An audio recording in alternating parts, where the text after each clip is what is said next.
नमस्कार साथियों, मैं गोविंद शर्मा आप सभी का एक बार फिर से आपके अपने YouTube चैनल एसवी गुरुकुलम पर हार्दिक स्वागत करता हूं। उम्मीद है आप सभी लोग अच्छे होंगे, स्वस्थ होंगे और हमारी इस शानदार सी क्लास को लेने के लिए हमारे साथ जुड़ चुके होंगे। आज की क्लास में हम क्लास 10th के चैप्टर नंबर 1 रियल नंबर की एक्सरसाइज 1.2 के क्वेश्चंस का सॉल्यूशन करेंगे।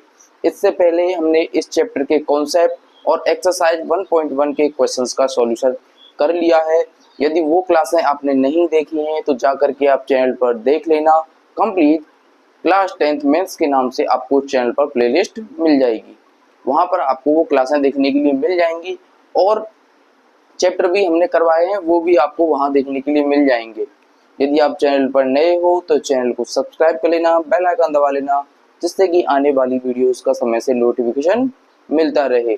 यदि आपके ग्रुप में कोई भी ऐसा बच्चा हो जो मैथ्स को जानना चाहता हो अच्छी तरीके से विद एक्सरसाइज के सॉल्यूशन के साथ, तो उसको हमारे चैनल को ज़्यादा से ज़्यादा शेयर कीजिए, क्योंकि बिल्कुल डेडिकेटेड, बिल्कुल जीरो से हाई लेवल तक के कॉन्सेप्ट और एक्सरसाइज के सॉल्यूशन हम इसी प्लेटफॉर्म पर करवाते हैं।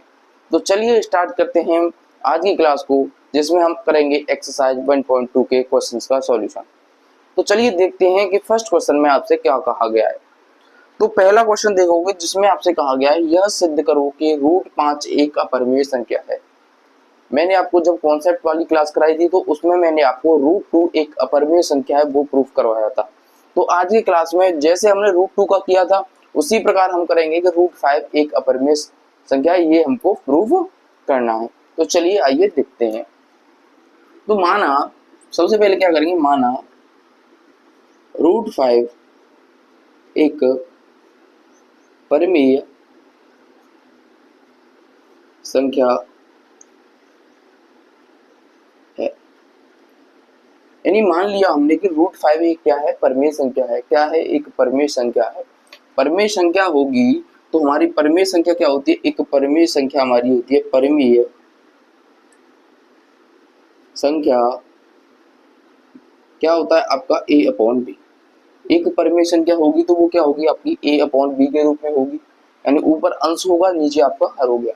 जो हर होता है यानी कि b होगा वो कभी भी आपका जीरो के बराबर नहीं होगा। क्या होगा? आपका जीरो के बराबर आपको देखने के लिए नहीं मिलेगा। ये होती है आपकी एक परिमेय संख्या की कंडीशन। और यहाँ से आपको एक चीज जो इम्पोर्टेंट कंडीशन है वो ध्यान में रखनी है, यानी ये पॉइंट आपके लिए इम्पोर्टेंट है कि परिमेय संख्या यानी ए और बी यानी अंश और हर में कोई भी आपका वेनिस्ट गुणनखंड नहीं होना चाहिए। ए एंड बी में कोई वेनिस्ट गुणनखंड न हो, खंड न हो। यानी दोनों में कोई भी आपको कॉमन वैल्यू देखने के लिए नहीं मिलनी चाहिए परिमेय संख्या में। जैसे कि 5a लिख जाए, ऊपर आ जाए और 5b आ जाए, इस प्रकार से आपको नहीं चलेगा, क्योंकि दोनों में आपको एक वेनिस्ट गुणनखंड मिल रहा है। वो क्या मिल रहा है? 5। तो उसने कंडीशन पहले ही हमने आपको बता दिया कि a और b में कोई भी वेनिस्ट गुणनखंड नहीं होना चाहिए। यदि है तो वो एक परिमेय संख्या नहीं होगी। इसलिए आप इस कंडीशन को तो आपको ध्यान रखना चलता है, क्योंकि ये कंडीशन आपकी बहुत ज्यादा इंपॉर्टेंट है।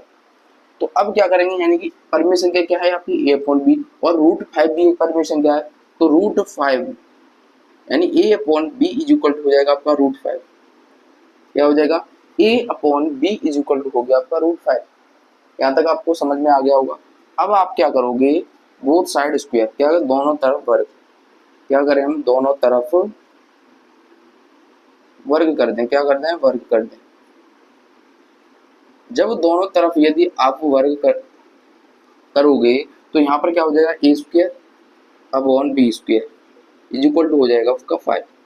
ए square upon B square is equal to 5। यानी रूट 5 था तो वो तो आपका 5 हो गया, और ये सिर्फ बिना रूट के थे तो उनका स्क्वायर आपको लिखना। अब क्या करोगे, इस बी स्क्वायर को यदि हमें इधर ले जाएं और 5 को इधर लेकर आए तो बी स्क्वायर मिलेगा हमारा ए स्क्वायर अपॉन 5। यानी बी स्क्वायर क्या मिलेगा आपको? ए स्क्वायर अपॉन 5।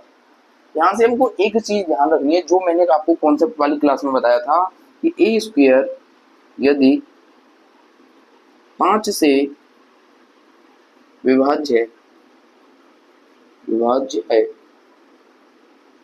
तो ए बी 5 से विभाज्य होगा।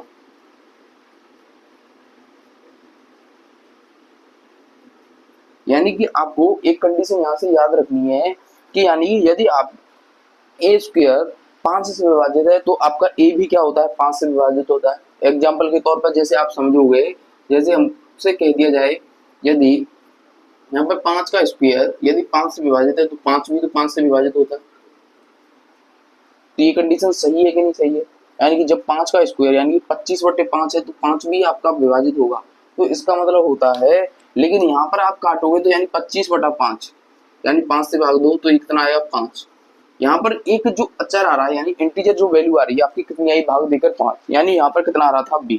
जब दोबारा करोगे तो जब काटोगे तो कितना आएगा 1। यानी कि जो आपका इसका मान आ रहा था वो अब क्या होगा, चेंज हो जाएगा। मान तो आपका क्या हुआ, चेंज हो जाएगा। इसलिए हम मान चेंज करके लिखेंगे। यानी जब ए स्क्वायर अपॉन 5 लिखोगे तो मान कुछ और आएगा, ए अपॉन 5 लिखोगे तो आपका मान कुछ और देखने के लिए मिलेगा।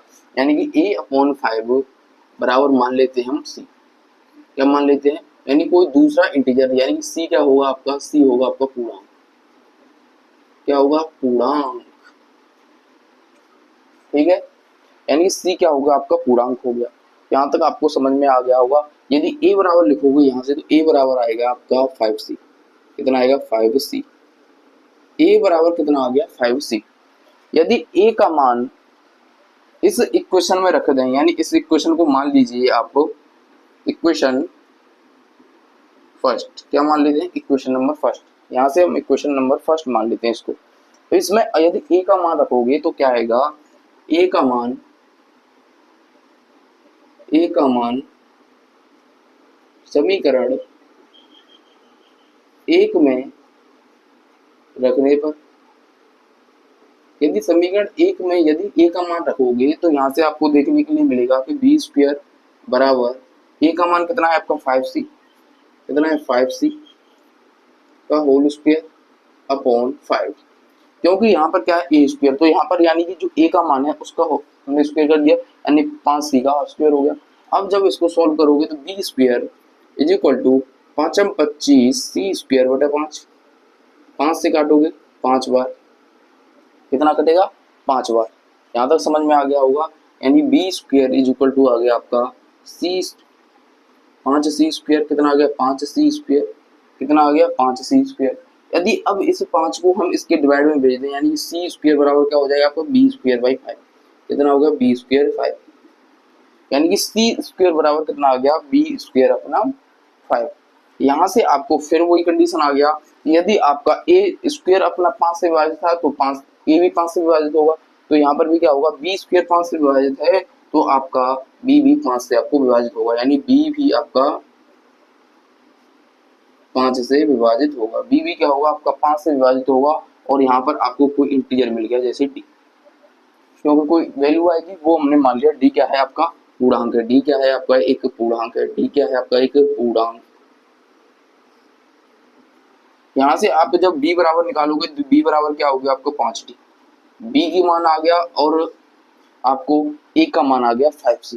क्या आ गया, b का भी मान आ गया, a का भी मान आ गया। अब हम क्या करेंगे, एक परिमेय संख्या थी a अपॉन b, उसमें यदि हम मान रख दे a अपॉन b में यदि मान रखोगे, यानी a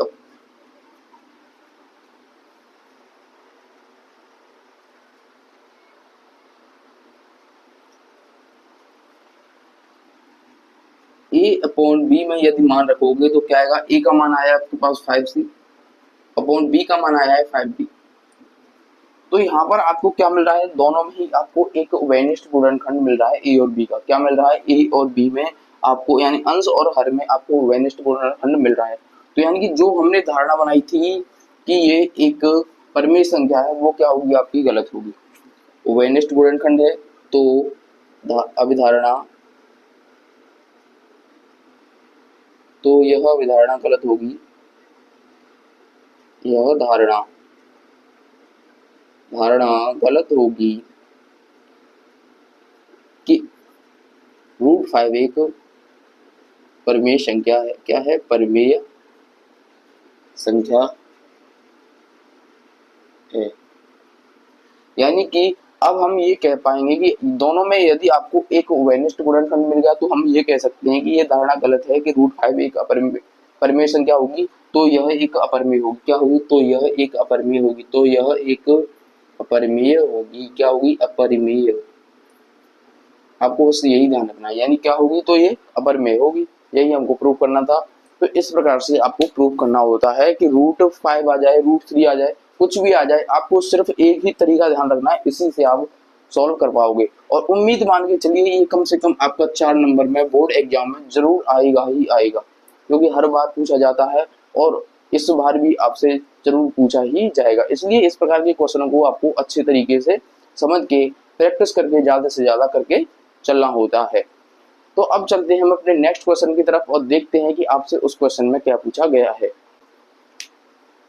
तो साथियों, अब अगले क्वेश्चन में आपसे कहा गया है कि सिद्ध करो कि 3 + 2√5 एक अपरिमेय संख्या है। ये आपको प्रूव करना है, कुछ भी नहीं है इस प्रकार के क्वेश्चनों को सॉल्व करना, क्योंकि जैसे हमने पहला क्वेश्चन किया है उसी प्रकार से आपको ये क्वेश्चन सॉल्व करने होते हैं। सबसे पहले आपको क्या करना होता है कि माना 3 + 2√5 एक परिमेय संख्या क्या है? परिमेय संख्या है। परिमेय संख्या है।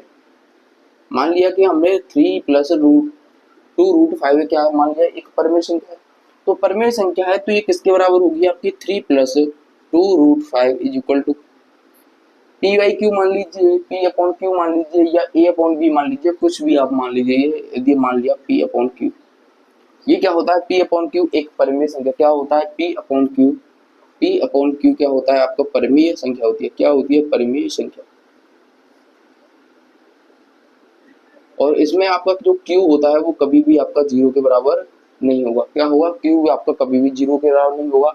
तो अब यहाँ तक आपने सॉल्व कर लिया। अब क्या करोगे? इस 3 को यदि हम उधर ले जाएं तो यहाँ से आपको मिलेगा 2√5 = p/q-3।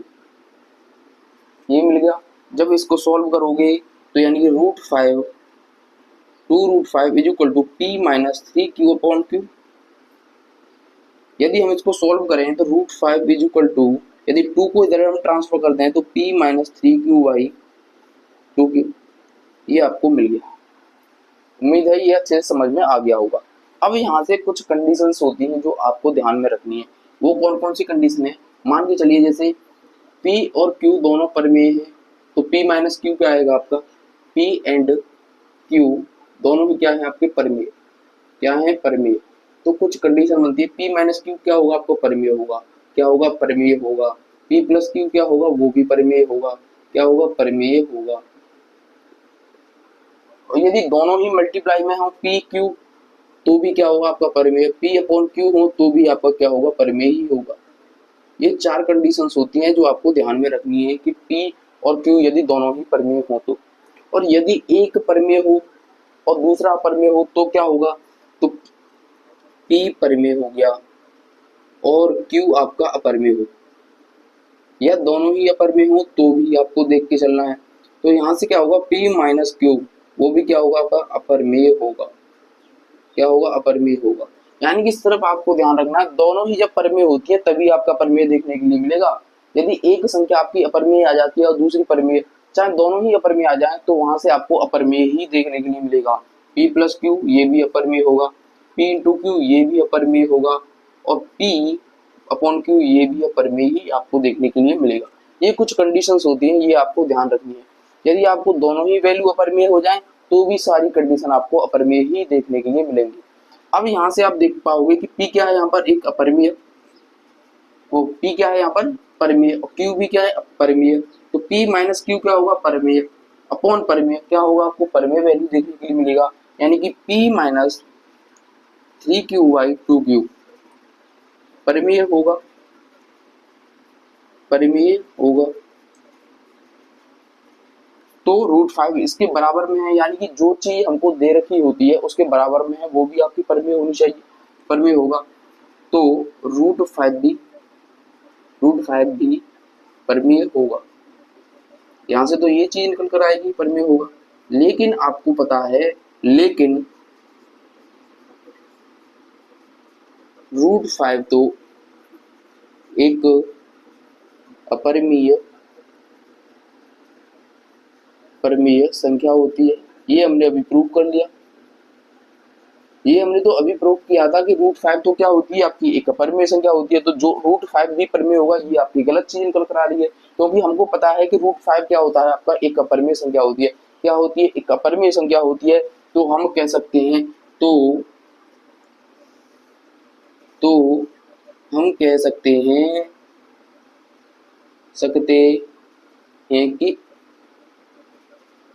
कि जो आपको नंबर देगा 3 + 2√5 एक अपरिमेय होगा। क्या होगा? अपरिमेय होगा। परिमेय होगा।